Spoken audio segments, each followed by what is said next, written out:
Hmm. Okay. Let me get this out the way. I think this is just a side note sort of thing. I think it's important to say. You know, there is such a thing as tribute, as was the traditional sort of Roman idea, which I don't know much about, but I think tribute, the idea of it still exists in the United States, just in a much more different context. The reason I say this is because we had a recent uh, theft problem in our little area that we live in, which is, I guess, more central in the city. I mean, I say U.S. suburbs, but I guess this is more of a urban issue. Like I said, I had to be careful with the word urban, and I know connotations, but still, tribute is still paid in a certain way. Now, what do I mean by this? What I mean by this is that instead of thieves and folks that want to get money for drugs or whatever, is you give, is that what you do is, if there's something that you don't want that may be worth something to somebody, you put it in the alley. So you put it in the alley, and they can, and thieves can get that and make their money. Pretty simple sort of thing. Now, we just got our dumpsters back because they've been digging in our alley for gas lines and to upgrade the gas lines and everything else like that. Now, it's kind of interesting that of how this correlates, isn't it? Between, I know, correlation doesn't equal causation, but the thing is that, they, for example, my dad left his door open, his door unlocked for his vehicle, and they stole his cameras. Why he didn't keep his cameras inside, that's a whole other issue. But they stole his cameras and stole his memory cards. And it turns out that this was not just an isolated incident. This has been happening a couple streets over and everything else.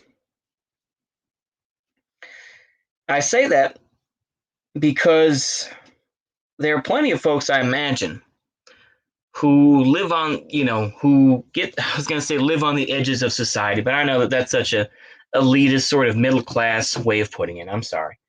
But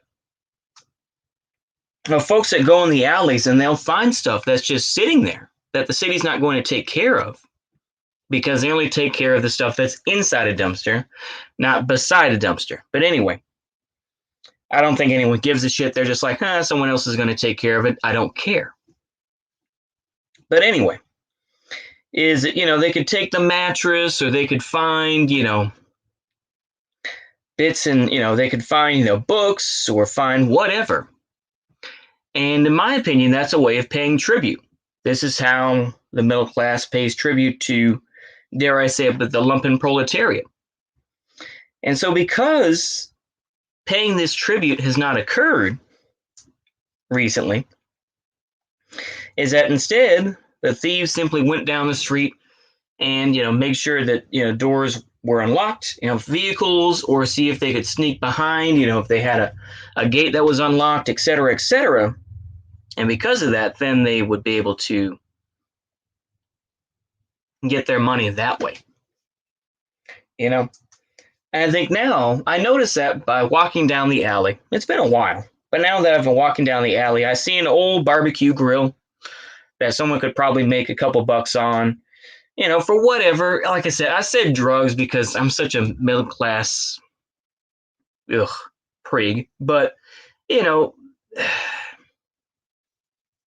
sell it for whatever. There are plenty of folks who go down the alleys, see what they can find, and then leave. I get it. People do that. People toss stuff out all the time. Old pictures or some memorabilia or something like that. It happens all the time. and people just dump stuff in the dumpsters and then go on. That's how it works in the cities. If anyone has ever lived in the projects, y'all know it's the same way. I mean, for example, here in the city that I live in, you'll have folks that'll stack up their old mattresses and their bed springs.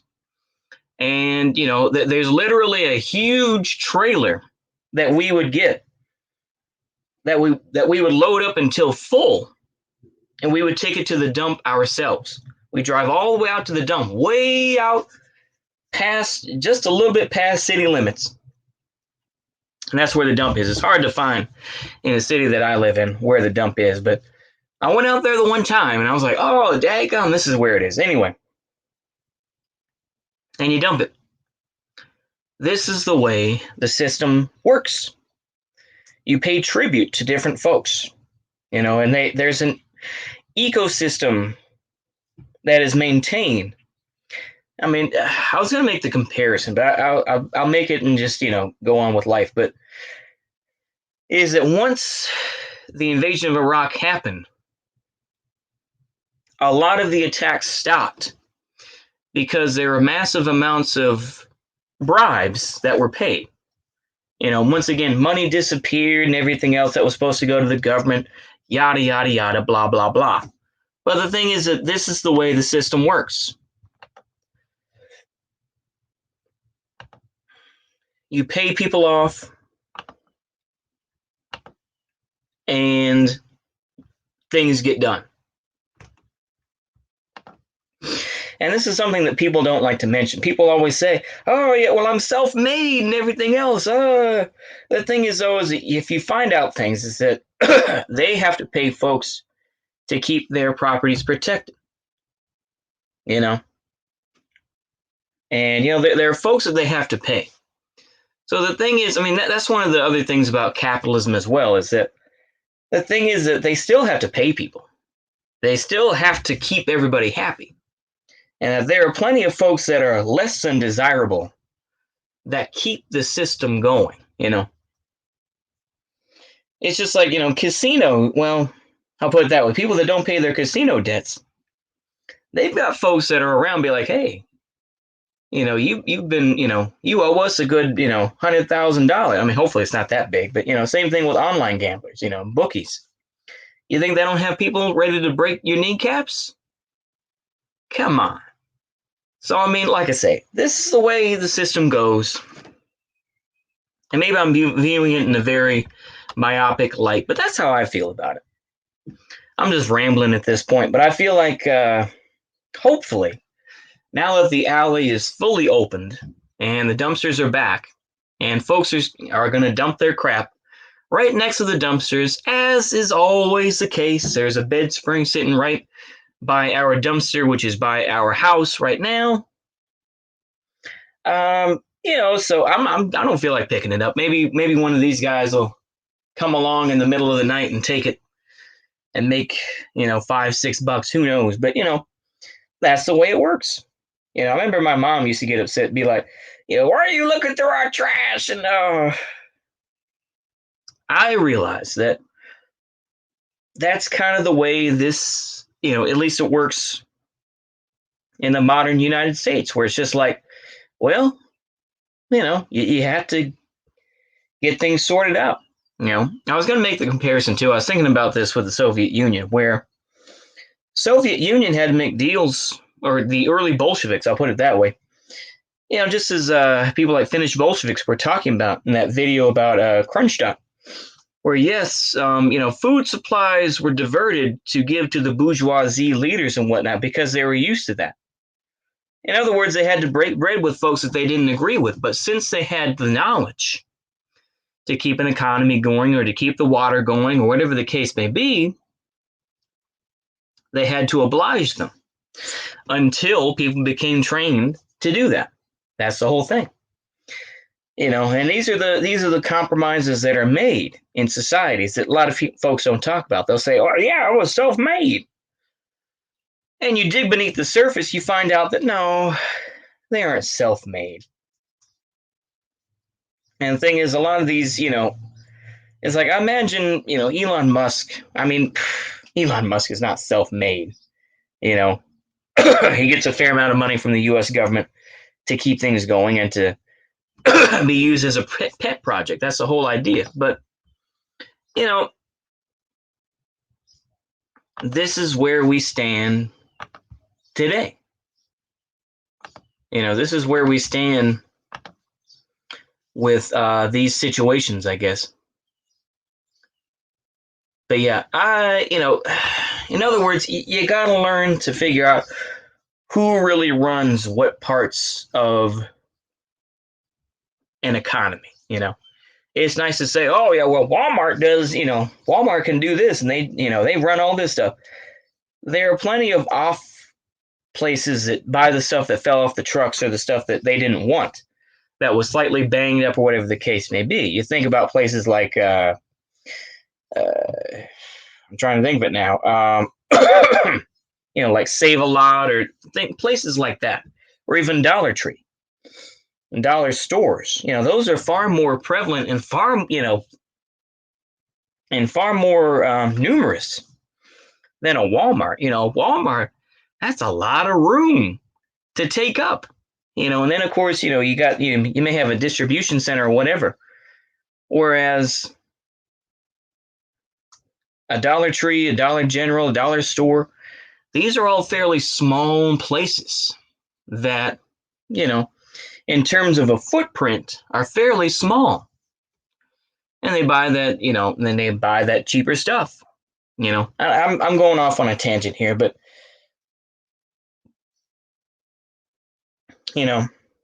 there's always a balance to be struck in the world.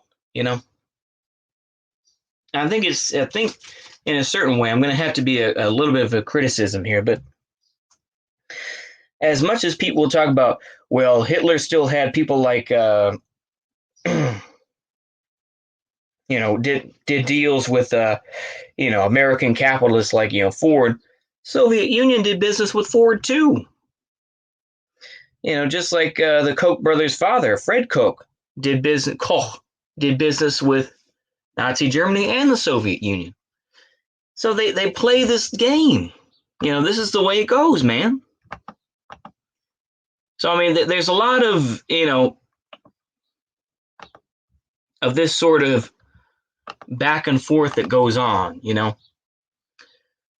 It's the same thing even with, the mafia controlling Hollywood for a time, and everything else. When they wanted to make the movie Godfather, they continuously tried to shut it down. Honestly, I'm going far too long, but you know what? Basically is that, learn about the ecosystem and learn if you want to start a business, you're always going to have to pay somewhere. If it's not the government, you're going to have to pay people to use the road, and if it's not citizens, you're going to be paying some, like I say, you're always going to be paying somebody, Don't try to trick people and fool people by saying, oh, I'm completely self-made and I control this area. Slow your roll, homie. So yeah, I'm going to leave it there. I hope you'll enjoy that. See you later. Goodbye.